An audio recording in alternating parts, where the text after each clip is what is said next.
என் தமிழ் வணக்கத்தை தெரிவித்துக் கொள்கின்றேன். இன்று இந்த ஜாதகம் ஒரு பெண்மணி ஜாதகம். இது இந்த பெண்மணி திருச்சியிலிருந்து என்னை நாடி வந்தார். இவருடைய ஜாதகத்தை நான் ஆய்வு செய்கின்ற பொழுது இந்த பெண்ணுடைய வாழ்க்கையே ஒரு தலைகீழாக மாறிக்கொண்டிருக்கின்றன என்பதை நான் அறிந்து அந்த பெண்ணிடம் சொன்னேன், உனக்கு இன்னும் திருமணம் ஆகவில்லையாமான்னு கேட்டேன். ஆமாம் சார் என்று. ஏன் இவருக்கு இது மாதிரி 1981 3/9/1981 பிறந்த இந்த பெண்மணி, இது ஆணா இருந்தாலும் பெண்ணா இருந்தாலும் ஒரே பலன் தான் தரும். கிட்டத்தட்ட 39 வயசு ஆகின்றன. இந்த 2 மாதம் கழித்து 3 மாதம் கழித்து 40வது வயசை இந்த பெண் எட்டி விடுவாள். ஆனால் இதுவரைக்கும் இந்த பெண்ணுக்கு வாழ்க்கையில் திருமணம் ஏற்படவில்லை. என்ன காரணம்? நான் ஏன் இந்த ஜாதகத்தை நான் ஆய்வில் எடுத்துக் கொண்டிருக்கின்றேன் என்றால், இந்த குழந்தையை பெற்ற பெற்றோர்கள் தான் பெற்ற குழந்தைக்கு நலன் செய்யக்கூடிய வாய்ப்புகள் இருக்கின்றதா என்பதை முதலில் நாம் தெரிந்து கொள்ள. ஒரு பெண்மணி, இது ஆணாக இருந்தாலும் ஒரு பெண்ணாக இருந்தாலும் இவருடைய வாழ்க்கை முறை எப்படி அமையும்? சரி, இந்த வாழ்க்கை முறையை நாளைக்கு அமைத்துக் கொண்டாலும் எப்படி இவருடைய வாழ்க்கை அதனால் சுபிட்சம் ஏற்படும் என்பதை நாம் முதலில் அறிந்து கொள்ளலாம். இது ஏன் இந்த ஜாதகத்துடைய ஆய்வை நாம் எடுத்துக் கொள்கின்றோம் என்றால், கடைசி வரைக்கும் ஒரு ஜாதகம் கஷ்டப்பட்டே இருக்க வேண்டுமா? இதனால் தன்னுடைய வாழ்க்கை முன்னுக்கு வராதா? மற்றவங்களுடைய முன்னேற்றத்தை பார்த்து ஏற்றுக் கொண்டே இருக்கணுமா என்பதுதான் இப்ப நம்மளுக்கு உள்ள கேள்வி.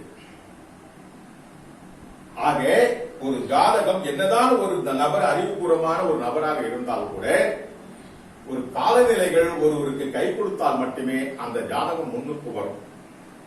நீ எப்படிப்பட்ட அறிவு உள்ளவனாக இருந்தாலும் சரி, கால நேரங்கள் சரியில்லை என்றால் அவர் அந்த பொருளாதாரத்தில் வாழ்க்கையில் முன்னுக்கு அளிக்க முடியாது என்பதால் என்னுடைய ஜோதிட ஆய்வு காட்டிக் கொண்டே இருக்கின்றன. ஆக இப்படிப்பட்ட ஒரு நேரத்தில் குழந்தை பெற்றுக்கொண்டு அந்த குழந்தைக்கும் சிக்கல் இல்லா நாளைக்கு கொடுத்த பிறகு அந்த குழந்தையுடைய வாழ்க்கை எண்ணி எண்ணி எண்ணி நம்ம வருத்தப்படுவதை விட, ஒரு நல்ல நேரத்தில் ஒரு குழந்தையை எடுத்து நம் நல்ல நேரத்தில் குழந்தை எடுத்து விட்டால் அவருடைய வாழ்க்கை மிகவும் சுபிட்சமாக அமையும் என்பதால் தான் நாங்கள் இது வலியுறுத்தி நாம் கேட்டுக்கொள்கின்றோம். 3/9/1981 சுவாதி நட்சத்திரத்தில் பிறந்த இந்த பெண், ராசி துலாம், லக்னம் தனுசு. இப்போ லக்னத்திலுடைய 2ஆம் இடத்தில் கேது, 8ல் செவ்வாய், புதன், ராகு. இப்போ இந்த ஜாதகத்தில் கேதுவோ செவ்வாயோ புதனோ ராகுவோ கேடு செய்யவில்லை, நலன் செய்து கொண்டிருக்கின்றார். ஆனால் இந்த ஜாதகத்தில் சூரியன் யாருன்னா என்னுடைய தந்தை நலன் செய்யவில்லை, குரு என்னுடைய தாய் நலன் செய்யவில்லை, என்னுடைய மனநிலை பாதிக்கப்பட்டுக் கொண்டே இருக்கின்றன. சனி என்னுடைய பொருளாதாரம் சரியில்லை, எனக்கு கூட பிறந்த சகோதரரோ சகோதரியோ சரியில்லை. சுக்கிரன் எனக்கு எதிர்கிரகமாக மாறிக்கொண்டே இருக்கின்றன, எனக்கு வயிறு சம்பந்தப்பட்ட பிரச்சனையை கொடுத்துக் கொண்டே இருக்கின்றன. இதான் ஜாதகம், சந்திரனுடைய ஆயுள். இப்போ இந்த பொண்ணுக்கு இந்த சுவாதி நட்சத்திரம் பிறந்ததால் இந்த பெண்ணுடைய ஜாதகம் ஆயுள் பலத்தை மட்டும்தான் அதிகமாக இருக்கும், தவிர வாழ்க்கையில் சுபிட்சம் படுகின்ற வாழ்க்கையே இல்லை. இந்த பெண்ணுடைய ஜாதகத்தில் 2ஆம் இடம் ரொம்ப முக்கியமான இடம். 2வது அதிபதி யாருன்னா சனி. சனி மைனஸ்ல இருக்கார். அப்போ இந்த பெண் இவருடைய வாழ்க்கையை எப்படி அமைத்துக் கொள்ளணும் என்றால், வேலைக்கு போய் இந்த வாழ்க்கையை அமைத்துக் கொள்ளணும். சரி, தந்தையுடைய பணம் உபயோகப்படுமா? உபயோகப்படாது. ஏற்கனவே குரு கெட்டதால் தந்தையுடைய புத்திர தோஷத்தில் இந்த வருகிறார். தந்தையாலும் எனக்கு பலன் இல்லை, தந்தை எனக்கு பலன் இல்லை, நான் தந்தைக்கு பலன் இல்லை, தாயாலும் எனக்கு பலன் இல்லை, குரு கெட்டது. அப்போ சனிக்கிழமை கூட பிறந்த சகோதரர்களால் பலன் இல்லை, என்னுடைய மாமனாரால் பலன் இல்லை. சரி, செவ்வாய் கிரகம் தோஷம் இங்க வாங்குறதா? இல்லை. செவ்வாய் கிரகம் என்னுடைய தந்தையினுடைய படுக்கை சுகம் என் தந்தைக்கு அவமானப்படுத்தும் என்றால் என்னுடைய தந்தையினுடைய சொத்து என் தந்தைக்கே கிடைக்காது. நான் திருமணம் செய்கின்ற ஒரு வாய்ப்பு கொடுக்கும் போது அதை என் தந்தைக்கு பாதகம் செய்கின்ற ஒரு இடத்தில் அமைத்துக் கொண்டிருக்கின்றேன். இரண்டாவதாக என்னுடைய தந்தை பார்த்து எனக்கு திருமணம் செய்ய முடியாது. ஆக இந்த பெண்ணுடைய வாழ்க்கை எப்படி, இது பெண்ணாக இருந்தாலும் ஆணாக இருந்தாலும் என்னுடைய தந்தைக்கு நான் அவமானப்படுத்தி விட்டு தான் நான் திருமணம் செய்து கொள்ள வேண்டிய ஒரு சூழலை கொண்டு வருகின்ற காரணத்தினால் நான் கலப்பு திருமணத்தை செய்து கொள்வேன். சரி, கலப்பு திருமணத்தை செய்து கொண்ட பிறகு அவருடைய ஜாதகம் இதுக்கு வருகின்ற வரனுடைய ஜாதகம் சுபிச்சமாக இருக்குமா என்றால் சுபிச்சமாக இருக்காது. என்ன காரணம் என்றால் என்னுடைய கணவர் மிகவும் கோபக்காரர். நான் சுவாதி நட்சத்திரத்தில் பிறந்ததால் ராகு எனக்கு யோகத்தை கொடுத்தாலும் என்னுடைய கணவருடைய பொருளாதாரம் மைனஸில் இருக்கும், என்னுடைய கணவருடைய படுக்கை சுகம் இருக்கும் மைனஸில் இருக்கு, என சுக்கரம் கெட்டதால். அப்போ இவர் இந்த பெண்ணு தேர்வு செய்கின்ற பையனுடைய ஜாதகமே ஒரு தலைகீழான ஜாதகமாக மாறும். என்னுடைய மாமனாருடைய பணமும் இங்க வலு குறைஞ்சு காணப்படுகின்றன. அவங்களால எனக்கு பிரயோஜனம் இல்லை. என்னுடைய மாமியார் மிகவும் கோபக்காரி, அவருடைய குடும்ப கிரகம் வலு இறந்து காணப்படுகின்றன. அப்போ நான் போகின்ற இடமே என்னை விட ஒரு மோசமான இடத்தில் நான் தேர்வு செய்கின்ற பையனாக இருப்பான். ஏன் இந்த ஆதரத்தை நாம் சொல்லுகின்றேன் என்றால் கடைசி வரைக்கும் வாழ்க்கையில் கஷ்டப்பட்டு தான் இருக்கணுமா? பொருளாதார நிலைமையில் எவ்வளவு பணம் வந்தாலும் பற்றாக்குறை பட்ஜெட்ல இருக்கு, கடன் வாங்கி செலவு செய்கின்ற ஒரு சூழ்நிலையில் ஜாதகம் கொண்டு வந்து இருக்கிறேன். நான் வேலை செய்தால் மட்டுமே எனக்கு அந்த பொருளாதார வலுப்பெறும். எத்தனை நாள் வேலை செய்ய முடியும்? அப்போ ஒரு குழந்தையை நீங்க பெருக்கின்ற பொழுது நாளைக்கு அந்த குழந்தையுடைய எதிர்காலம் எப்படி இருக்கிறது, எந்த லக்னத்தில் இந்த குழந்தை பெற்ற இந்த குழந்தை யோகம் இருக்குது தெரிந்து நீங்க ஒரு குழந்தை பெற்றிருந்தால் இது மாதிரி பிரச்சனையே இருக்காது. ஏதோ தானா என்ற குழந்தை பெற்றுவிட்டு இந்த குழந்தை கடைசி வரைக்கும் கஷ்டப்பட வேண்டிய சூழலை கொண்டு வருகின்றது. இதனுடைய பாவ கிரகம் என்னுடைய தந்தையை தாக்கிவிடும். ஒரு செயல் எப்படி நம்மளுக்கு ஒரு தீங்கான செயல், ஒரு பாவத்தை நம்ம சம்பாதிக்கின்றவோ அதே மாதிரி தந்தைக்கு தீங்கு செய்கின்ற கிரகம் அது கடைசி வரைக்கும் தந்தைக்கு பாதிக்கிறது. ஆக இவர் தந்தையால் புரஞ்சனமே, தந்தையுடைய பணம் புரஞ்சவில்லை, தந்தைக்கு நான் புத்திர தோஷம் என்னாலும் தந்தைக்கு புரஞ்சனம் இல்லை, என்னுடைய தந்தைக்கு நான் ஆயுள் பலத்தை கொடுக்கிறேன், என் தந்தை பார்த்து எனக்கு திருமணம் செய்ய முடியாது, அப்படி திருமணம் செஞ்சாலும் அந்த வாழ்க்கை சுபிக்கப்படாது. அப்ப இந்த பொண்ணு என்ன பண்ணும்? ஆணா இருந்தாலும் பெண்ணா இருந்தாலும் இதே நிலைதான். இதே மாதிரி ஜாதகங்கள் ஏகப்பட்டது வந்து கொண்டே இருக்கின்றன. இதெல்லாம் கவலை வைக்க ரொம்ப கவலை அளிக்க வேண்டிய விஷயம் என்னென்றால் இது மாதிரி ஜாதகங்கள் ஏற்கப்பட்ட ஜாதகங்கள் வந்து கொண்டே இருக்கின்றன. நாளைக்கு இவங்களுடைய வாழ்க்கையை எப்படி அமைச்சு கொடுக்க வேண்டும் என்பது பெரிய சங்கடமான ஒரு சூழ்நிலை இருக்கின்றது. ஆனால் 39 வயசு கடந்து விட்டது, இன்னும் திருமணம் நடக்கிறது. அந்த பெண்களிடம் இந்த ஜாதகத்தை சொல்ல சொல்ல சொல்ல சொல்ல அந்த பெண் தாரையாக தண்ணீர் வடிக்கின்றார். கடைசி வரைக்கும் என்னுடைய லைஃபுக்கு தான் சாருன்னு கேட்டாங்க. இல்லம்மா, உனக்கு இந்த சனி தசை முடிகிற வரைக்கும் நீ 2027 தான் சனி தசை முடிகின்றது, சனி தசை போற வரைக்கும் நீ இப்படிதான் கஷ்டப்படணும். ஆனால் ஒரு மனசை மட்டும் நீ திடப்படுத்திக்கொள், நீ தவறான முடிவு எடுக்கக்கூடாது. புதன் திசை வந்த பிறகு உனக்கு தொழில் ரீதியாக வெற்றி பெறும். ஆனால் நீ சுய தொழில் பண்ணி ஜெயிக்கலாம். ஆனா கடன் கொடுத்து எந்த தொழில் பண்ணக்கூடாது. ஆனால் கடைசி வரைக்கும் நீ தொழில் பண்ணாதான் உன்னுடைய வாழ்க்கையை நிலைத்து நிற்கும். ஆனால் உன்னுடைய ஜாதகத்தில் உன்னுடைய மாமனாராலேயோ உன்னுடைய மாமியாராலேயோ உனக்கு பிரயோஜனப்படாது. வருகின்ற கணவருடைய அந்த பரம்பரை சொத்து இருக்காது. கணவரும் ரொம்ப கோபப்படுவார், கணவர் வேலைக்கு போவார், ஆனா கம்மியான சம்பளத்தில் இருக்கும். உன்னுடைய லெவல் இப்படிதான் போயிட்டு இருக்கு. ஆக உன்னுடைய ஜாதக ரீதியாக இது மாதிரி இருக்கின்ற பொழுது உனக்கு பிறக்கின்ற குழந்தையுடைய ஜாதகம் ஒரு யோகத்தில் இருந்தால் அதனால நீ சாதித்துக் கொள்ளலாம். ஆகவே நீ ஒவ்வொரு வெள்ளிக்கிழமையும் அம்மனுக்கு வழிபட்டு நீ அன்னதானம் பண்ணுவாமா, அப்பதான் வாழ்க்கை தேர்வுன்னு சொல்லி அனுப்பி. ஏனால் இது ரொம்ப சொன்ன என்ன காரணம், குரு கெட்டு இருக்குது, லக்னாதிபதி கெட்டவங்க கிட்ட ரொம்ப ஜாக்கிரதையா பேசும். ஏனால் அவங்க தான் சூசைட் பண்ணிக்குவாங்க. அப்ப அவங்களுக்கு போய் நம்ம நெகட்டிவா எதுவும் சொல்லக்கூடாது. நெகட்டிவா இருந்தாலும் அவங்களுக்கு தேர்த்துற அளவுக்கு சொல்லி அவங்களுக்கு அனுப்பணும். அதே சமயத்தில் நல்ல வழியை காட்டணும். ஆனால் இந்த ஜாதகம் தடுமாற்றம் கொடுக்கக்கூடிய ஒரு ஜாதகம். ஏனால் தந்தையாலும் பலன் இல்லை, தாயாலும் பலன் இல்லை, கணவனாலும் பலன் இல்லை, முதல் குழந்தையாலும் பலன் இல்லை. இவ்வளவு ஜாதகம், இந்த ஜாதகம் இவ்வளவு கூத்து நடந்து கொண்டிருக்கிறது. அதனாலதான் இது மாதிரி நபர்களுக்கு அதிகமான திருமணம் நடக்கக்கூடிய வாய்ப்புகள் குறைவு. நாம கடவுள் மேல் குற்றம் சொல்லி பிரயோஜனம் இல்லை. என்னதான் கடவுள்கிட்ட வேண்டினாலும் கிரக நிலைகள் சப்போர்ட் இருந்ததும் ஒரு ஜாதகம் பேச ஆரம்பிக்கும். ஆனால் இந்த ஜாதகம் அது மாதிரி இல்லை. ரொம்ப பேர் என்ன பண்றாங்க, ராகு கேது தோஷம் இருக்கு, அதான் உங்க கல்யாணம் ஆகும். ராகு கேது தோஷம் தான் இல்லை இந்த பொண்ணுகளுக்கு. ஏன்னா கேது யோகம், ராகு யோகம், புதன் யோகம், செவ்வாய் யோகம். இந்த புதன் தான் இந்த பொண்ணுக்கு வேலை வாய்ப்பு கொடுக்கின்றன. இந்த புதன் தான் கணவர். ஆனா கணவரோ என்னுடைய மாமியாரோ கோபக்காரியாக இருப்பாங்க, ஆனா எம்எல் பாசம் இருப்பாங்க. ஆனா கஷ்டமான குடும்பத்தில் நான் போய் வாழ்க்கைப்படுவேன்.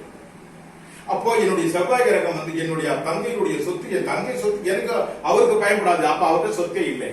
என்னுடைய தந்தையுடைய பணம் எனக்கு பயப்படாது. அப்ப தந்தையே பயப்படாது, தந்தையுடைய சொத்து பயப்படாது. அவரே ஒரு ஆண்டியில இருக்கிறார்.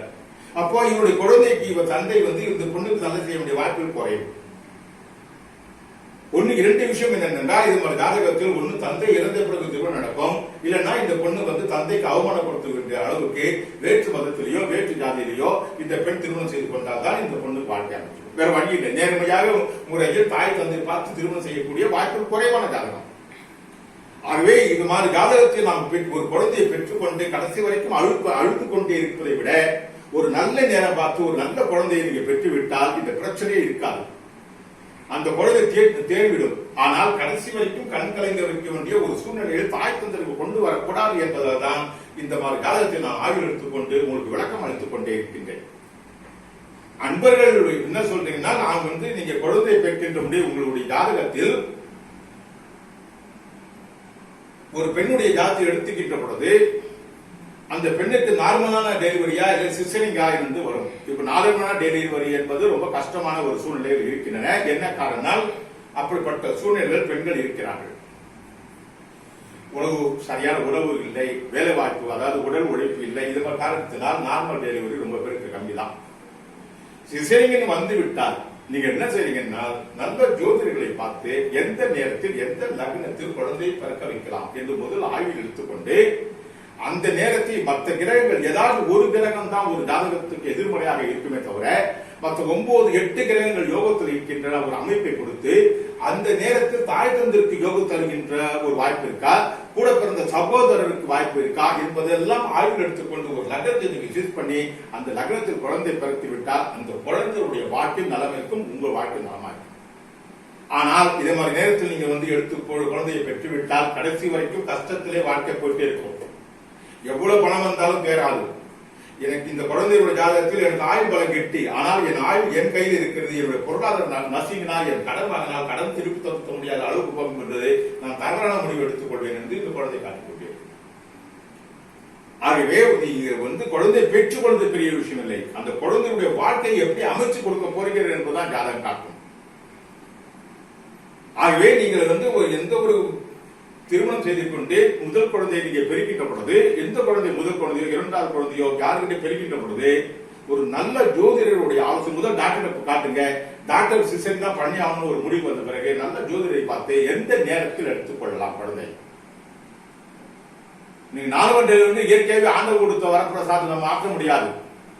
இரண்டாவது, நீங்கள் வந்து செய்த தர்மங்கள் வந்து உங்களுக்கு கூட இருந்தால்தான் நாங்க வச்சு கொடுக்கக்கூடிய நேரம் கூட அது கை கொடுக்கும். இல்லைன்னா திடீர்னு தள்ளி போன உடனே டாக்டர் சீக்கிரம் ஆபரேஷன் பண்ண வேண்டிய சூழ்நிலை மாற்றி கொடுத்துரும். அது வந்து நீங்க செய்த நன்மைகள் பொறுத்துதான் ஒரு ஜாதகத்தில் குழந்தை எடுக்க வேண்டுமா எடுக்க முடியாதான்னு காட்டும். ஆகவே கூடுமானவரை தர்மத்தை கையெடுத்து நீங்கள் வந்து உங்களுடைய குழந்தையை வந்து நல்லபடியா செய்யுங்க. அதே மாதிரி வந்து நீங்கள் வந்து செஷனிங் வந்த பிறகு நல்ல ஜோதியுடைய ஆலோசனை பெற்று அது மூலியம் நீங்க குழந்தை எடுத்து அந்த குழந்தைய வாழ்க்கையை சுபிக்க பண்ணி கொடுக்கலாம் என்பதுதான் என்னுடைய கருத்து. நான் பல பேருக்கு நான் ஆய்வு செய்து கொடுத்திருக்கின்றேன். சமீபத்தில் ஒரு ஜாதகத்தை நான் பார்த்தேன். ஒரு பெரிய மருத்துவர், அவர் அந்த ஒரு மருத்துவருடைய குழந்தை, அந்த குழந்தை பையன் வந்து அவரும் எம்பிபிஎஸ் படித்துக் கொண்டிருக்கின்றார். ஆனால் அவர் சமீபத்தில் வந்து ஆக்சிடென்ட்ல இறந்திருக்கிறார். ஒரே ஒரு பையன் ஒரு பொண்ணு, அவருக்கு பையன் அவுட் ஆயிட்டார். ஆனால் அவர் மருத்துவ துறையில் பற்றி நிற்கிறார். அவருக்கு வந்து குடும்பத்திலேயே ஆட்டம் காட்டிவிட்டார். சரின்ட்டு அவங்களுடைய ஜாதகத்தை நான் வாங்கி பார்க்கின்ற பொழுது நான் ஆய்வுக்கு எடுத்துக்கொண்டேன். அவரை கேட்டு ஆய்வில் எடுத்துக்கொண்டேன். அந்த குழந்தையும் சதய நட்சத்திரத்தில் பிறந்த குழந்தை, மேஷ லக்னத்தில் பிறந்த குழந்தை, சந்திரன் வந்து ஆப்போசிட்டா இருக்கு, செவ்வாய் தோஷம் வாங்கியிருக்கு, குரு தோஷம் வாங்கியிருக்கு. ஆக அந்த குழந்தை வந்து தலையில் அடிபட்டு ஆயுசு தலையில் அடிபட்டு துர்மரணம் அடைவார் என்பது ஜாதகம் காட்டுது. இது முன்னே தெரிந்திருந்தால் அந்த குழந்தையை என்ன செய்திருக்கலாம், தத்து வித்து கொடுத்து அவங்க காப்பாற்றிருக்காங்க பார்க்கலாம். ஆனால் அவங்க ரொம்ப படித்தவன்றத ஜாதகத்தை நம்பல. ஆனால் இறந்த பிறகு ஜாதகத்தை கொண்டு வந்து கொடுக்குறாங்க. இதுதான் ஒரு நேரத்தில் நடக்கிற கூத்து. இவருடைய படிப்போ இவருடைய பணமோ எதுவுமே காப்பாற்று. ஏன்னா எழுந்தவருடைய அந்த ஒரு பையனை எழுந்த குடும்பம் இந்த அளவுக்கு தடுமாறும் என்பது எனக்கு தெரியும். ஆகவே இது ஒரு நிலைமை யாரும் வந்துடக்கூடாது என்பதுதான் இந்த பதிவை நான் உங்களுக்கு கொடுக்கிறேன். ஆகவே ஒரு குழந்தையினுடைய வாழ்க்கை இந்த குழந்தையை 3/9/1981 பிறந்த உடனே இந்த ஜாதகத்தை ஒரு ஜோதிடரை கணித்து இந்த குழந்தை இப்படிதான் நடக்கும், இந்த வாழ்க்கை அமைச்சிருக்கும் என்பதை முன்கூட்டியே தெரிவித்துக் கொள்ளலாம். இது வந்து நாளைக்கு சொல்ல வேண்டிய அவசியம் இல்லை. இன்று கூட 31/5/2020 இந்த குழந்தை ஒரு குழந்தை எந்த நேரத்தில் அந்த குழந்தையுடைய யோகம் இருக்கும் காட்டி மகர லக்னத்தையோ மீன லக்னத்தையோ குழந்தை பிறந்தா கடைசி வரைக்கும் தொந்தரவு தான். ஆகவே நம்மளுடைய ஜாதகம் நம்முடைய குழந்தையுடைய வாழ்க்கையை எப்படி அமைச்சு கொடுக்க வேண்டும், நாளைக்கு அந்த குழந்தையுடைய வாழ்க்கையை எப்படி அமைச்சு கொடுத்தா அந்த குழந்தை நலமாக இருக்கும். சரி, அந்த குழந்தையால் நம்மளுக்கு நம் தாய் தந்தைக்கு என்ன பலன், இந்த குழந்தையால் சகோதரருக்கு என்ன பலன், இத்தனை பலனும் ஒரு ஜாதகம் காட்டும். சரி, ஒரு குழந்தை நம்ம வந்து சிசரிங் பண்ணி எடுக்கிறோம், அந்த குழந்தைக்கு எல்லாமே நல்லா இருக்கு, ஆனா தந்தைக்கு சப்போர்ட் பண்ணலன்னு வச்சுக்கோம். சரி, தந்தையுடைய ஜாதகம் இந்த நேரத்தில் நலமாக இருக்கின்றதா, அவர் தாக்கு பிடிக்கக்கூடிய ஒரு வாய்ப்பு அவர் ஜாதகம் இருக்கின்றதா என்பதை ஆய்வில் எடுத்துக்கொண்டு, சப்போஸ் அவர் ஜாதகம் இதெல்லாம் தாக்கு பிடிக்கக்கூடிய ஒரு வாய்ப்பு இருந்தால் அந்த நேரத்தில் நாம் குழந்தை எடுத்துக்கொள்ளலாம். ஒருவேளை இந்த பையனுடைய ஜாதகம் அந்த பெண்ணுடைய ஜாதகம் தந்தையை வந்து ஒரு நல்ல நிலையை மோசமான நிலையை கொண்டு போகிறது இருக்கும் பொழுது அவருடைய ஜாதகம் அதே மாதிரி இருந்தால் அந்த நேரத்தில் குழந்தை எடுத்துக்கலாம். அவர் சப்போர்ட்டான நேரத்தில் வச்சுதான் குழந்தை எடுக்கும். அப்ப அந்த குழந்தையும் நல்லா இருக்கணும், தாய் தந்தை 2 பேரும் நல்லா இருக்கும். இதெல்லாம் ஒரு நேரத்தை ஃபிக்ஸ் பண்ணி தான் நம்ம கொடுக்கணும். அதான் ஜோதிடருடைய பெரிய டேலண்டா இருக்குது. ஆக ஏதோ நடக்குது, நம்ம ஆண்டவனை காப்பாற்ற முடியாது. ஏன்னா ஒரு ஜாதகமே கொடுத்தது ஆண்டவன். உன்னுடைய வாழ்க்கையை நீ வந்து வளப்படுத்திக் கொள்ளனா ஜாதகம் கொடுத்தாச்சு, கட்டமே கொடுத்தாச்சு. இந்த கட்டத்தை வச்சுதான் உன்னுடைய வாழ்க்கையை அமைச்சு கொடுப்போம். ஆகவே முன்னாடி கொடுத்த ஜாதகமே ஆண்டவன் ஜாதகம், அப்புறம் ஆண்டவன் காப்பாற்றுவார்.